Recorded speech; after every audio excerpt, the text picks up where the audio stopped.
Kinilala ang GMA Network bilang Tech Media of the Year sa Digital Bayanihan Awards.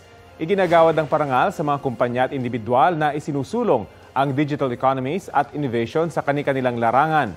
Ang award ibinigay sa Digital Pilipinas 2023. Kabilang sa mga dumalo si GMA International First Vice President and Head of Operations, Joseph Francia. Maraming pagsubok na hinaharap ng ating industriya, especially tayo sa GMA Pinoy TV, kabilang dyan yung challenge ng piracy at yung iba't ibang paraan kung paano nakakapanood ang ating mga kapuso ng GMA content. Malaki pong pasasalamat sa ating mga kasama sa Digital Pilipinas. Ito po ay inspirasyon na lalo pang pagbutihin ang ating serbisyo para sa ating mga kababayan sa ibang bansa. Kabilang din sa mga dumalo si Howie Severino na tinalakay kung paano paghandaan at matuto sa mga bagong teknolohiya.